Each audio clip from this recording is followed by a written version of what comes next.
नमस्कार मंडळी, S S food कट्टा या चॅनलमध्ये आपलं स्वागत आहे। आज आपण मस्तपैकी झणझणीत काळ्या मसाल्यातील अंड्याचे कालवण ही रेसिपी पाहणार आहोत। चला तर जराही वेळ न घालवता रेसिपीला सुरुवात करूया आणि व्हिडिओ शेवटपर्यंत नक्की पहा। इकडे मी 2 कांदे असे सोलून असे थोडेसे असे मधून कट करून घेतलेले आहेत। आपण आता हे 2 कांदे आहेत ते गॅसवरती भाजून घ्यायचे आहेत। बघू शकता तुम्ही चांगले मस्तपैकी असे भाजून घ्यायचे आहेत। थोडे असे काळे झाले पाहिजेत। बघू शकता आपला कांदा आहे तो भाजून झालेला आहे। त्यानंतर इकडे मी सुकं खोबरं घेतलेलं आहे। बघू शकता असा एक तुकडा घेतलेला आहे सुकं खोबऱ्याचा। आपण आता हे सुकं खोबरं सुद्धा गॅसवरती भाजून घ्यायचं आहे। बघू शकता तुम्ही आपलं सुकं खोबरं आहे ते मस्तपैकी असं भाजलं जात आहे गॅसवरती आणि आपलं सुकं खोबरं भाजून बघू शकता तुम्ही झालेलं आहे। इकडे मी फ्राय पॅन घेतलेला आहे। फ्राय पॅन मध्ये आपण आता थोडंसं तेल आहे 1 चमचा ते घालायचं आहे। त्यानंतर या तेलामध्ये आपण अर्धा चमचा धणे आहे ते घालायचे आहेत। 3 ते 4 लसूण पाकळ्या इकडे मी अशा तुकडे करून घेतलेला आहे आणि आलं सुद्धा तुकडे करून घेतलेला आहे। आपण आता हे परतून घ्यायचं आहे 2 ते 3 मिनिटं। बघू शकता तुम्ही आपली 2 ते 3 मिनिटं बघू शकता झालेली आहे। त्याने आपलं मस्तपैकी धणे आलं आणि लसूण आहे ते या तेलामध्ये फ्राय करून बघू शकता तुम्ही झालेला आहे। आपण आता या मिक्सरच्या जार मध्ये 1 टोमॅटो असं मी तुकडे करून घेतलेला आहे तो घालायचा आहे। त्यानंतर जे आपण कांदा आणि खोबरं भाजून घेतलं होतं गॅसवरती ते घालायचं आहे एक एक करून असं। त्यानंतर ह्याच्यामध्ये आपण जे तळून घेतलं होतं म्हणजे फ्राय करून घेतलं होतं धणे लसूण आणि आलं ते घालायचं आहे। सगळं तेल पण थोडंसं घातलं तरी चालेल। बघू शकता तुम्ही त्यानंतर याच्यामध्ये 2 हिरव्या मिरच्या आहेत त्या घालायच्या आहेत। थोडीशी कोथिंबीर आहे ती घालायची आहे।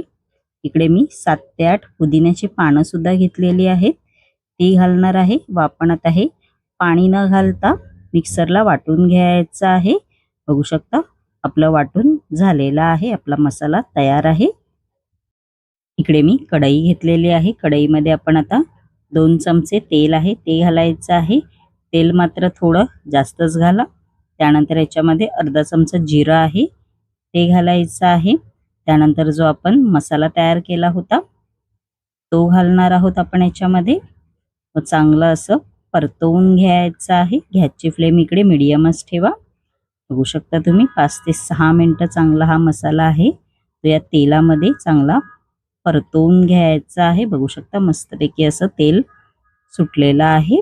आपण आता याच्यामध्ये अर्धा चमचा हळद आहे ती घालणार आहोत।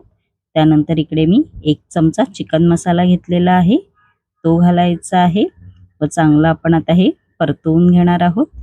बघू शकता तुम्ही 2 ते 3 मिनिटं आपलं परतवून झालेलं आहे। आपण आता याच्यामध्ये पाणी घालणार आहोत। पाणी तुम्ही तुमच्या अंदाजे घाला जेवढं तुम्हाला कालवण जास्त पातळ पाहिजे दाटसर पाहिजे त्यानुसार। त्यानंतर याच्यामध्ये चवीनुसार मीठ आहे ते घालायचं आहे व चांगली उकळी काढायची आहे। बघू शकता मस्तपैकी अशी उकळी आलेली आहे। गॅसची फ्लेम इकडे मीडियमच ठेवा। त्यानंतर इकडे मी 4 उकडलेली अंडी घेतलेली आहेत। अंडी आपण आता हे सुरीच्या साहाय्याने अशी कट करून घ्यायची आहेत। बघू शकता तुम्ही व एक एक करून असं अंडा आहे ते या कालवणामध्ये असं सोडायचं आहे। बघू शकता तुम्ही व 5 ते 6 मिनिटं आपण आता हे असं शिजवून घ्यायचं आहे। मस्तपैकी असं उकळी आलेली आहे। थोडीशी कोथिंबीर घालायची आहे आणि मस्तपैकी आपलं काळ्या मसाल्यामधील झणझणीत अंड्याचं कालवण बघू शकता तुम्ही तयार झालेलं आहे। आणि माझी रेसिपी कशी वाटली कमेंट बॉक्समध्ये नक्की सांगा।